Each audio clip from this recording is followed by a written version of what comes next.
Well, all right. Welcome back there, wine friends. How are we doing today? Welcome back to another episode of WineShark Wednesday. Sorry I missed you guys last week. Some minor chaos in life. But I hope everybody had a wonderful Halloween or Las Dia de Muertos if you celebrate either one of those. All right. Go out, have some trick-or-treating, have some fun, get dressed up. We've had a wonderful bit of fall weather that is just kind of trailing us around. It's a little bit warmer up today, but back to, enjoying the fall and especially fall fun, food, and flavors here in the wine world. But I wanted to feature today that I've had an opportunity to take a couple of classes in the last couple of weeks that were sponsored by the Vineyard Association of Bordeaux. So some exposure to some of their wines, kind of, refresher on some topics, did some food pairing and some other fun things. So I wanted to bring those and kind of talk to you about what I'm calling kind of the other Bordeaux, which might actually be called the rest of Bordeaux once we start talking about this topic. But when I say the word Bordeaux to anybody who's been in the wine world for any length of time and understands wine just a little, when we think about Bordeaux, we think about big, expensive, blended red wines. We think about the 1855 Classé. The classification that was done basically divided up the wines into tiers of quality tiers. And the top tiers, these first growth tiers, are some of the most prestigious names in wine. We're talking about the Rothschilds and Latour and all of these other five, the wines that basically are really kind of trend setters when it comes to the world of wine. And that kind of is why they're important and why they're influencers in the world of what people expect out of wine. They tend to be anywhere from expensive to ridiculously expensive, even go so far as to make futures available, meaning you can actually buy wine that hasn't even been made yet in the spring. In the spring, you make the purchase for wine that's going to be made in the fall, and you hope that you invest a little and make a lot because you have a great growth year. But it's this idea of trends and standards, this idea of these big red expensive wines. Some people might even mention Sauterne, although that's the dessert wines of Sauterne are less than 1% of Bordeaux's production. So we're going to talk about them as a separate class as well. But generally speaking, that big, expensive red, complicated red blends is really what Bordeaux is known for. And what I want to talk about, though, is kind of the counterintuitive facts that get people to understand Bordeaux at a better, greater level. One of the focuses of one of the classes was on this very concept, and that Bordeaux is the largest wine-producing appellation in France at over 120,000 hectares. Right? It's a big producing area. But the Classé and the classification is all about exclusivity. There's a very, very narrow group of wineries that actually fit into that high tier classification that make all those trends and demand all those prices. What that means is that there's a lot of wine out there that's in the Bordeaux world that isn't in the Classé. Okay, these when they fall outside that umbrella, we've got a very different style and mindset to the wines, I think, than most people are familiar with. So the next generation, or what we call the other Bordeaux, or the rest of Bordeaux, is where we talk about the AOC, the Appellation d'Origine Contrôlée Bordeaux as a whole, also the one called Bordeaux Supérieur.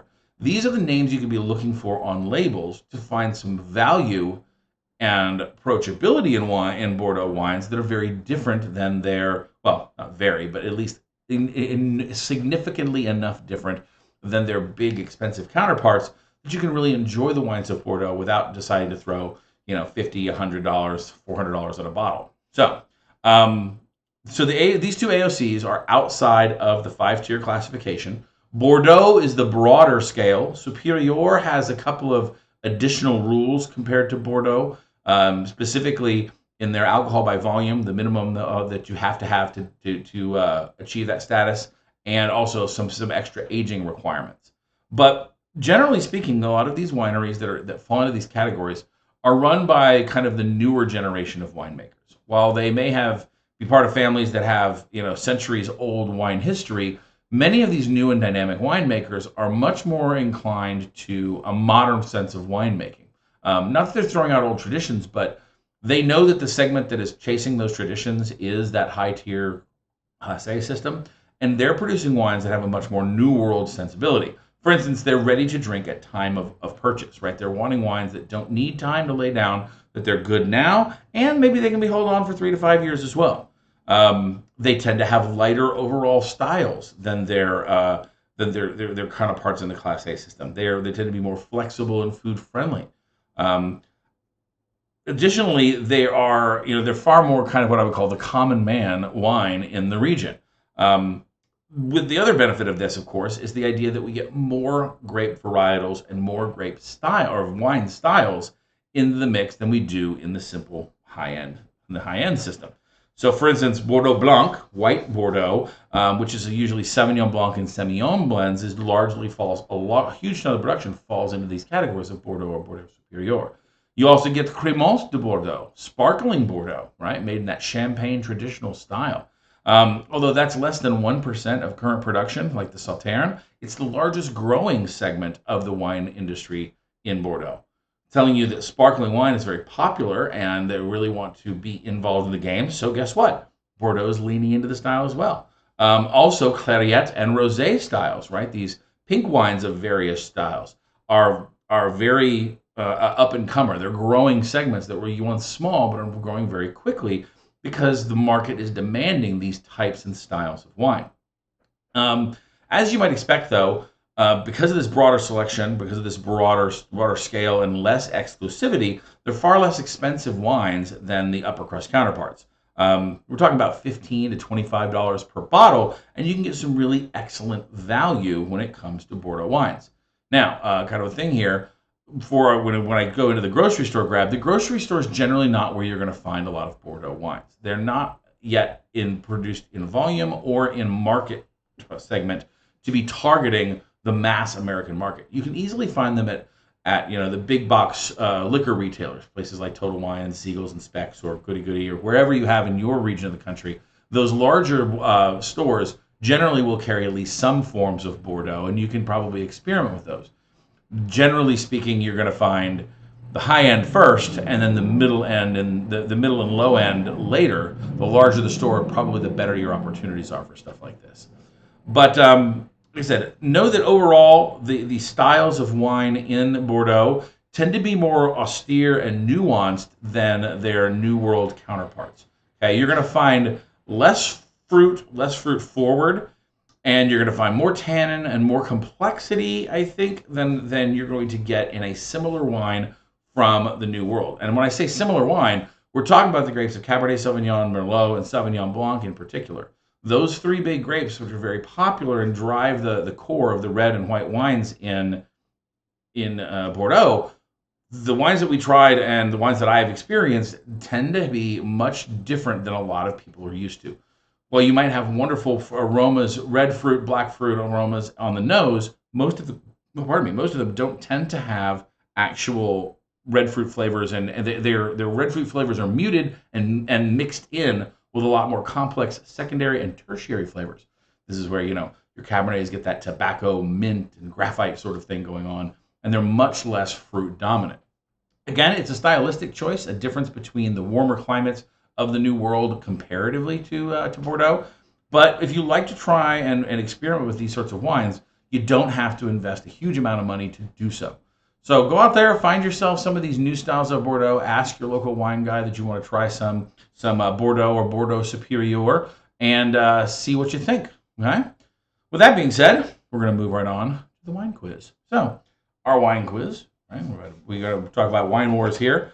Is our wonderful little game that we like to play to say kind of stump the chump. Yours truly, the sommelier. So we're going to talk about 5 different categories today. We've got vine to vino, the graposphere, wine cellar, wine and food, and cork culture. Those are our 5 categories. So let's see how on ball I am today. Now, before I get going, I have a little preview of my grocery store grab because, well, I've been sitting here talking and I'm thirsty. All right. So, the first question. True or false? Poor soils force deep root systems that enrich grape juice and intensify the flavor of wine. Okay? So, in short, is poor soil good or bad for wine? This is saying true or false. Poor soils force deep roots that enrich grape juice and intensify the flavor of wine. I'm going to go with yes. That grapes tend to grow in fairly, again, their soil conditions don't tend to be very fertile. Makes them an interesting crop, by the way, because they don't compete with other things that we put in our face. But let's see what they say. They say true. Enriched by minerals found in the subsoil, such as copper, iron, and magnesium. Very specific. I like that. All right, another true false. Viognier wines need bottle aging to develop their hallmark floral and apricot aroma or flavors. True or false? I'm going to go with that. I'm going to call that one a false one.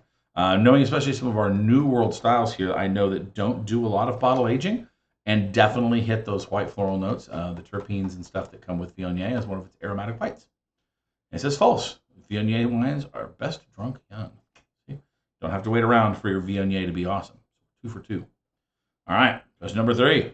Where in the mouth will a wine's drying tannins be best discerned? The cheeks or the entrance to the throat? That's oddly specific, knowing that tannins can kind of get grippy all over, but I'm going to head and answer the cheeks right here. Especially wines that are really tannic. That's one of the lining of your mouth is some place that you feel it very easily. Sometimes behind your teeth and definitely across the middle and sides of your tongue. It just simply says cheeks. My favorite answer for wine day yet. All right. Question number 4. What is the purpose of holding a wine glass by its stem and foot? To keep the glass clean, to adhere to wine etiquette, or to maintain wine temperature? Answer is D, all of the above. Okay. We hold the wine glass by the stem because we don't get our warm fingers up here. We don't put, keep the wine glass clean. We don't put fingerprints all over it. It is also just good wine manners. It shows you know what you're doing. Answer is to maintain wine temperature away from warming hands. Yeah, the answer is no. All of those things are true. Okay? For instance, if you're going to be looking through your glass, keeping your fingers off of it, here's another fun one for those that are really, for those that really want to, up your game. Make sure that you hold your glass and always drink from the same place on the side of the rim. Especially if you have lipstick, for instance, it keeps you from having this big, obvious ring around the sides of the glass. But that's like next level etiquette, right? That's pretty detailed. All right. So last but not least, true or false? A wine taster's nostrils, my nostrils, will perceive a wine's bouquet in stereo, subtly detecting different smells in each nostril. No, we don't have stereo smell as far as I know. That's one of the things that dogs can do that we can't. For instance, the reason that dogs can follow a trail is when they follow something that's been on the ground. Many animals are able to smell in stereo, where the strength in one nostril versus the other comes up. Humans, I believe, did not evolve that.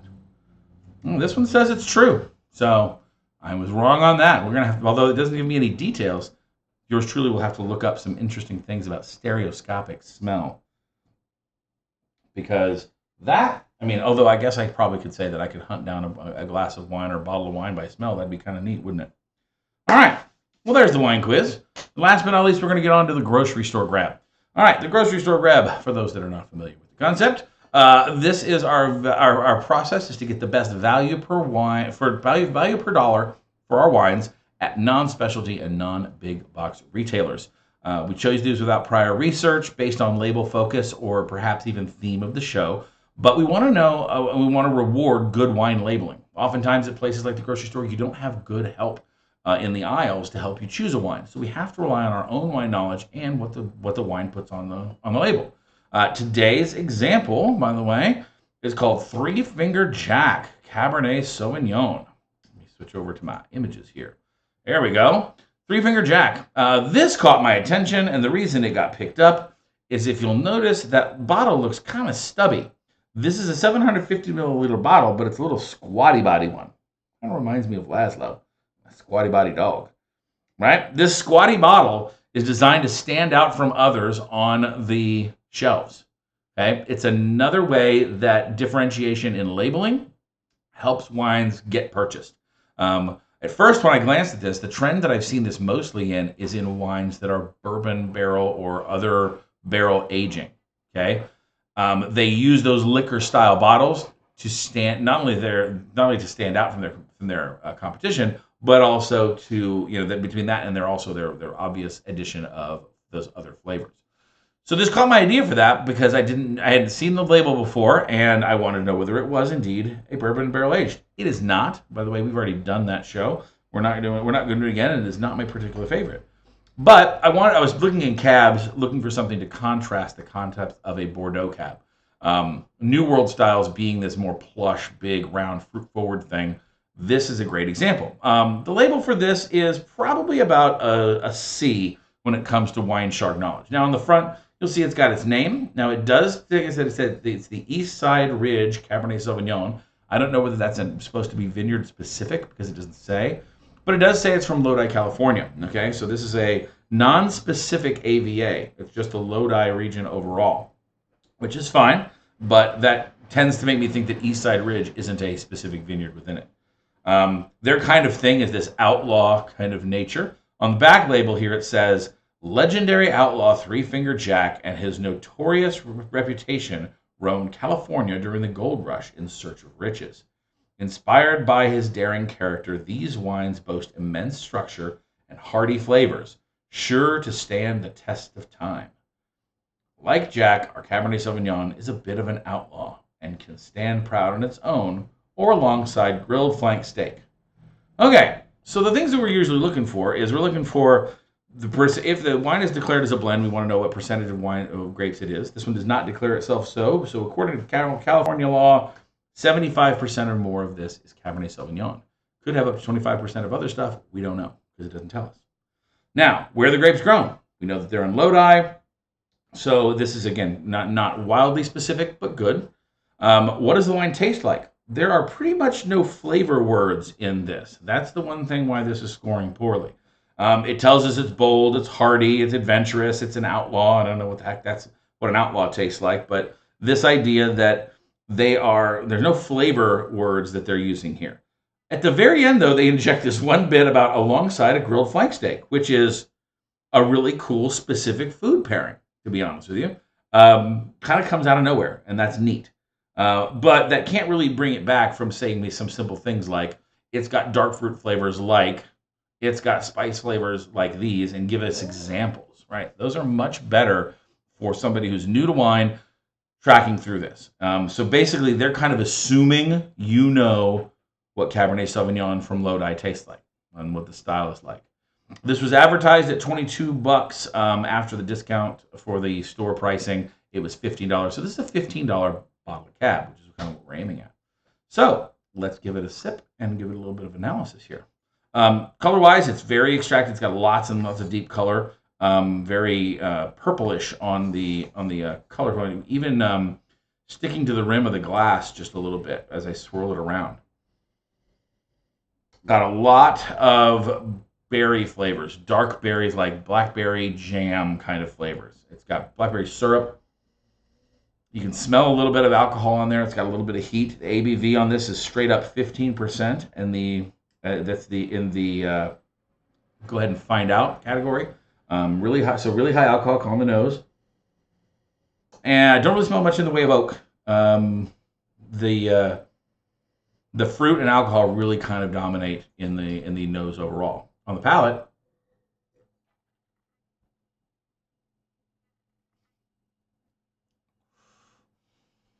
whew, yeah, it's warm. It definitely presents with alcohol, but it's got a little blast fruit.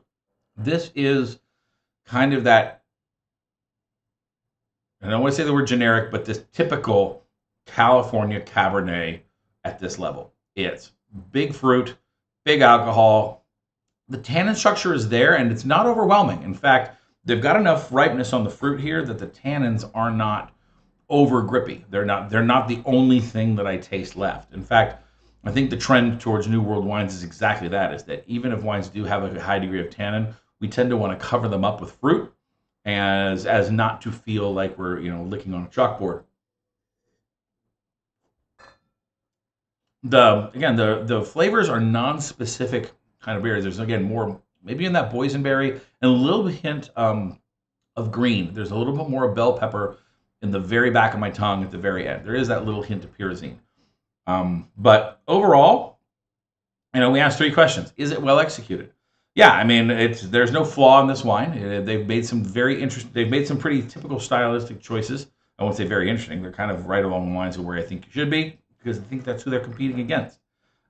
Is it on style? Yeah, although that's an interesting thing for this. Lodi trying to bring Cabernet to the fore. Lodi is mostly known for Zinfandel right now. They're trying to change that tune. So therefore, marketing this and aggressively marketing it in a different bottle shape is not surprising to moi. Is it worth the price tag? At 15 bucks for a cab, there are more interesting ones out there, but this is definitely not a bad one. This one compared to some others that I've had at the level, it because of that fruit forwardness, it really mutes out the tannins. Although, boy, I tell you, this one's going to get right on top of your head with that 15% ABV. This is not one that you're going to have a bottle and then leave the couch. Okay, so be prepared to share with a friend or have some food with this. Don't be sitting there just drinking this. You drink this bottle for happy hour, and you're definitely going to be on the happier side of happy. So, anyway, so that's the grocery store grab for today. Upcoming events. It looks like the tower's not going to happen, but book your holiday party now. November is upon us, and I've still got a few spaces open if you guys want to celebrate the holidays with your friends with a wine tasting and or wine and food pairing. Do reach out and get on my calendar ASAP so that you have your opportunity. Also, we're hoping for a beer and wine tasting, a combination with myself and Two Penny Beer in mid-December. We're thinking the 16th is the tentative date, out at Horace Hall, which is out in the stockyards in Fort Worth. We're going to do a combo beer and wine pairing there. So I will keep you informed once tickets are available. But until next time, guys, I have been your Wine Shark. Cheers. I'm going to have to go find some cheese. Man, ooh boy. It's going to get right on top of me. All right, guys. Take care.